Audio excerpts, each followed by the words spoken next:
സംസ്ഥാനത്ത് west Nile പനി report ചെയ്ത സാഹചര്യത്തിൽ പ്രതിരോധം ശക്തമാക്കാൻ DMOമാർക്ക് നിർദ്ദേശം നൽകി ആരോഗ്യവകുപ്പ്. കൊതുക് നിവാരണ പ്രവർത്തനങ്ങൾ വ്യാപകമാക്കാനും നിർദ്ദേശം നൽകിയിട്ടുണ്ട്. അതേസമയം ആശങ്ക വേണ്ടെന്നും ആരോഗ്യവകുപ്പ് വ്യക്തമാക്കിയിട്ടുണ്ട്. ഇവരുമായി കോഴിക്കോട് നിന്നും ദിഷ്ന സുരേഷ് ചേരുകയാണ്. ദിഷ്ന, ഗുഡ് മോർണിംഗ്. ഇവിടെ ആശങ്ക വേണ്ട എന്ന് പറയുമ്പോഴും ജനങ്ങളെ സംബന്ധിച്ചിടത്തോളം പരിഭ്രാന്തി നിലനിൽക്കുന്ന ഒരു സാഹചര്യം തന്നെയാണ്. ഒപ്പം പ്രതിരോധ പ്രവർത്തനങ്ങൾ, മുൻകരുതൽ നടപടികൾ ഏത് തരത്തിലാണ് ജില്ലയിൽ പുരോഗമിച്ചുകൊണ്ടിരിക്കുന്നത്?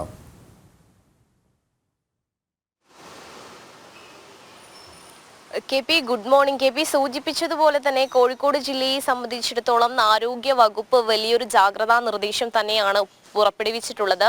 വെസ്റ്റ് നൈലിന്റെ സാഹചര്യത്തിലാണ് ഇത്തരത്തിലുള്ളൊരു ജാഗ്രതാ നിർദ്ദേശം പുറപ്പെടുവിച്ചിട്ടുള്ളത്. ഇപ്പോൾ ജില്ലയെ സംബന്ധിച്ചിടത്തോളം 10 പേർക്കാണ് വെസ്റ്റ് നൈൽ പനി സ്ഥിരീകരിച്ചിരിക്കുന്നത്. ഇതിൽ മലപ്പുറം ജില്ലയിൽ നിന്നുള്ളവരും ഉൾപ്പെടുന്നു. മലപ്പുറം, തൃശൂർ, കോഴിക്കോട് എന്നീ 3 ജില്ലകൾക്കാണ് ജാഗ്രതാ നിർദ്ദേശം നൽകിയിരിക്കുന്നത്. ഇതിൽ പ്രധാനമായും ഗ്രാമപഞ്ചായത്തുകളും തദ്ദേശ സ്ഥാപനങ്ങളെയും കേന്ദ്രീകരിച്ച് ശുചീകരണ പ്രവർത്തനങ്ങൾ നടപ്പിലാക്കുവാനാണ് DMOയും ആരോഗ്യ വകുപ്പും അടക്കം നിർദ്ദേശം നൽകിയിരിക്കുന്നത്. കഴിഞ്ഞ ദിവസം കളക്ടർ സ്നേഹിൽകുമാർ സിംഗിന്റെ നേതൃത്വത്തിലൊക്കെ തന്നെയും ഇതുമായി ബന്ധപ്പെട്ട അവലോകന യോഗങ്ങൾ നടന്നിരുന്നു. ഈ അവലോകന യോഗത്തിലൊക്കെ തന്നെയും മഴക്കാലം വരുന്നു, മഴക്കാലപൂർവ്വ ശുചീകരണ പ്രവർത്തനങ്ങളൊക്കെ തന്നെയും നടത്തേണ്ടതുണ്ട്. കോഴിക്കോട് ജില്ലയെ സംബന്ധിച്ചിടത്തോളം നമുക്കറിയാം, പല പ്രദേശങ്ങളിലും വെള്ളക്കെട്ടുകൾ ഉണ്ടാവുന്നു. അതുപോലെ തന്നെ കോർപ്പറേഷന്റെ കീഴിൽ തന്നെ വെള്ളം കെട്ടി നിൽക്കുന്ന ഒരു സാഹചര്യമുള്ള പ്രദേശങ്ങളൊക്കെ തന്നെയും ഉണ്ടാകുന്നു. ഇതൊക്കെ തന്നെയും കൊതുകുകൾ പെരുകാനുള്ള ഒരു സാഹചര്യത്തെ വർദ്ധിപ്പിക്കുന്നു. ഇതൊക്കെ തന്നെയും വൃത്തിയാക്കേണ്ട സാഹചര്യമുണ്ട്. അതുകൊണ്ട് തന്നെ ഗ്രാമപഞ്ചായത്തുകളെയും തദ്ദേശ സ്ഥാപനങ്ങളെയും കേന്ദ്രീകരിച്ചുള്ള ശുചീകരണ പ്രവർത്തനങ്ങൾ നടപ്പിലാക്കണമെന്നാണ് ആരോഗ്യ വകുപ്പിന്റെ നേതൃത്വത്തിലുള്ള ഒരു തീരുമാനം. ഇതിൽ ഏറ്റവും എടുത്തു പറയേണ്ടത് മൃഗങ്ങളിൽ നിന്നും കൊതുകുകളിൽ നിന്നും മനുഷ്യരിലേക്കുമാണ് ഈ വെസ്റ്റ് നൈൽ പനി വ്യാപിക്കുന്നത്. ഇതിൽ 80% പേരിലും രോഗലക്ഷണങ്ങൾ ഒന്നും തന്നെ കാണാറില്ല.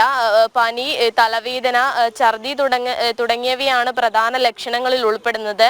ഇത്തരത്തിലുള്ള രോഗലക്ഷണങ്ങൾ കാണുന്നവർ ഉടൻ തന്നെ ആശുപത്രിയുമായി ബന്ധപ്പെടുക എന്നൊരു കാര്യമാണ് ആരോഗ്യ വകുപ്പ് എടുത്തു പറയുന്നത്. ഇതിൽ പ്രധാനമായും നമുക്കറിയാം, കോഴിക്കോട് ജില്ലയെ സംബന്ധിച്ചിടത്തോളം കടുത്ത വേനലാണ്. അപ്പോൾ പുറത്തുനിന്ന് ജോലി ചെയ്യേണ്ട ഒരു സാഹചര്യം ആളുകൾക്കുണ്ടാവുന്നു. ഇത്തരത്തിൽ പുറമേ നിന്ന് ജോലി ചെയ്യുന്നവർ ഭക്ഷണവും പാനീയങ്ങളും ഒക്കെ തന്നെ കഴിക്കുകയും കുടിക്കുകയും ചെയ്യുമ്പോൾ അതീവ ജാഗ്രത പുലർത്തണം എന്നൊരു കാര്യമാണ് ആരോഗ്യ വകുപ്പ് മുന്നോട്ട് വെച്ചിട്ടുള്ളത്.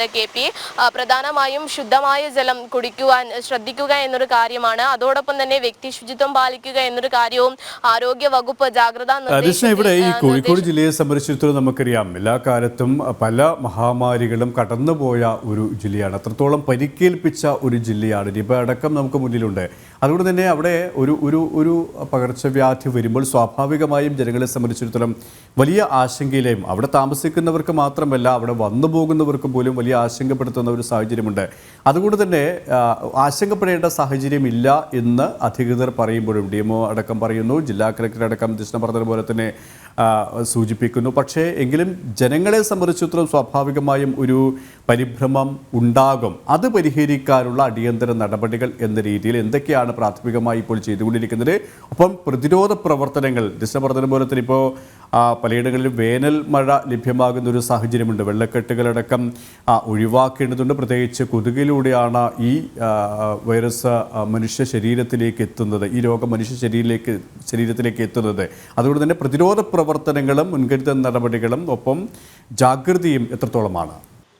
പ്രധാനമായും കോഴിക്കോട് ജില്ലയുടെ ഒരു പശ്ചാത്തലം നോക്കുകയാണെങ്കിൽ നിപ്പ അടക്കമുള്ള വിവിധ രോഗങ്ങൾ കോഴിക്കോട് ജില്ലയെ കീഴടക്കുന്ന ഒരു സാഹചര്യം ഒക്കെ തന്നെയും ഉണ്ടായിരുന്നു. ഇതിനെയൊക്കെ തന്നെയും അതിജീവിച്ച് മുന്നേറിയ ഒരു പാരമ്പര്യം തന്നെയാണ് കോഴിക്കോട് ജില്ലയ്ക്കുള്ളത്. അതോടൊപ്പം തന്നെ കോഴിക്കോട് ജില്ലയുടെ വിവിധ ഭാഗങ്ങളിൽ വേനൽമഴ അടക്കം ഉണ്ടാവുമ്പോൾ വെള്ളക്കെട്ടുകൾ രൂക്ഷമാവുന്ന ഒരു സാഹചര്യം ഉണ്ടാകാറുണ്ട്. കോഴിക്കോട് കോർപ്പറേഷന്റെ വിവിധ ഭാഗങ്ങളിൽ തന്നെ നമ്മൾ അത്തരത്തിലുള്ള നിരവധി വാർത്തകൾ ചെയ്തിട്ടുണ്ട്. തീരപ്രദേശങ്ങളിലാണ് പ്രധാനമായും ഇത്തരത്തിൽ വെള്ളം കെട്ടി നിൽക്കുന്ന ഒരു സാഹചര്യം ഉണ്ടാവുന്നത്. അവിടെയൊക്കെ തന്നെയും കൊതുകുകൾ പെരുകാനുള്ള സാഹചര്യമുണ്ട്. ഇത്തരത്തിൽ കൊതുകുകൾ പെരുകുന്ന സ്ഥലങ്ങളിലൊക്കെ തന്നെയും അവ വൃത്തിയാക്കുവാനുള്ള തീരുമാനമാണ് ഇപ്പോൾ ആരോഗ്യ വകുപ്പിന്റെ ഭാഗത്ത് നിന്നുണ്ടായിരിക്കുന്നത്. ഗ്രാമപഞ്ചായത്തുകളെയും തദ്ദേശ സ്ഥാപനങ്ങളെയും കേന്ദ്രീകരിച്ചുകൊണ്ടുള്ള പ്രവർത്തനമാണ്, ശുചീകരണ പ്രവർത്തനങ്ങളാണ് പ്രധാനമായും ആരോഗ്യ വകുപ്പ് നിഷ്കർഷിച്ചിട്ടുള്ളത് എന്ന് തന്നെ നമുക്ക് പറയാൻ സാധിക്കും. പ്രധാനമായും തദ്ദേശ സ്ഥാപനങ്ങൾ വഴി, ഗ്രാമപഞ്ചായത്തുകൾ വഴി ജില്ലകളിലൊക്കെ തന്നെയും മഴക്കാലത്തിന് മുൻപ് തന്നെ ശുചീകരണ പ്രവർത്തനങ്ങൾ നടപ്പിലാക്കുവാനുള്ള ഒരു കാര്യമാണ് കോഴിക്കോടിലെ ആരോഗ്യ വിദഗ്ധർ അല്ലെങ്കിൽ വിഭാഗം തീരുമാനമെടുത്തിട്ടുള്ളത്. ഇതിൽ പ്രധാനമായും മഴക്കാലമായി എന്നാൽ കോഴിക്കോട് ജില്ലയെ സംബന്ധിച്ചിടത്തോളം മഴക്കാലപൂർവ്വ ശുചീകരണ പ്രവർത്തനങ്ങൾ ഒന്നും തന്നെ നടക്കാത്തൊരു സാഹചര്യം ഉണ്ടാവുന്നു. വിവിധ പ്രദേശങ്ങളിൽ മാലിന്യമടക്കം കെട്ടി നിൽക്കുന്ന ഒരവസ്ഥ, മലിനജലം ഒഴുകുന്ന അവസ്ഥ, ഇതൊക്കെ തന്നെയും ഈ രോഗവ്യാപനം വർദ്ധിപ്പിക്കാനുള്ള ഒരു സാഹചര്യമാണ് വ്യക്തമാക്കുന്നത്. അതുകൊണ്ട് തന്നെ വലിയൊരു ജാഗ്രതാ നിർദ്ദേശമാണ് ജില്ലയിൽ നൽകിയിട്ടുള്ളത്. പ്രധാനമായും പുറത്തുനിന്ന് ഭക്ഷണവും വെള്ളവും കഴിക്കുന്നവരോട് അത് ശ്രദ്ധിക്കണമെന്നൊരു കാര്യമാണ് ആരോഗ്യ വകുപ്പ് പറഞ്ഞിട്ടുള്ളത്. ഇത്തരത്തിലുള്ള രോഗലക്ഷണങ്ങൾ ഞാൻ നേരത്തെ സൂചിപ്പിച്ചതുപോലെ പനി, തലകറക്കം, ഛർദി മുതലായ രോഗലക്ഷണങ്ങൾ കാണുന്നവർ ഉടൻ തന്നെ ആശുപത്രികളിൽ എത്തണമെന്നൊരു കാര്യമാണ് ആരോഗ്യ വകുപ്പിന്റെ ഭാഗത്തു നിന്നുള്ള നിർദ്ദേശങ്ങളിൽ പ്രധാനം. KP നേരത്തെ സൂചിപ്പിച്ചതുപോലെ തന്നെ നമുക്കറിയാം, കഴിഞ്ഞ 2 ആഴ്ചക്കുള്ളിൽ 3000-ലധികം പേരാണ് ഡെങ്കിപ്പനി ബാധിച്ച് കഴിഞ്ഞ 2 ആഴ്ചക്കുള്ളിൽ മാത്രം 3000-ലധികം പേരാണ് ഡെങ്കിപ്പനി ബാധിച്ച് കോഴിക്കോട് മെഡിക്കൽ കോളേജിൽ ചികിത്സ തേടിയത്. മാത്രമല്ല ജില്ലയിൽ വേനൽ രോഗങ്ങൾ, പകർച്ചവ്യാധികൾ പടർന്നു പിടിക്കുന്ന ഒരു സാഹചര്യമുണ്ട്. മഞ്ഞപ്പിത്തം, ഡെങ്കിപ്പനി, ചിക്കൻ ഗുനിയ മുതലായ രോഗങ്ങൾ പടർന്നു പിടിക്കുന്ന ഒരു സാഹചര്യവും നിലവിലുണ്ട്. എന്തായാലും ജില്ലയിൽ കടുത്ത ജാഗ്രതാ നിർദ്ദേശം തന്നെയാണ് ആരോഗ്യ വിഭാഗം നൽകിയിരിക്കുന്നത്. അതോടൊപ്പം ജനങ്ങൾക്ക് വലിയൊരു ബോധവൽക്കരണവും നൽകുന്നുണ്ട് KP.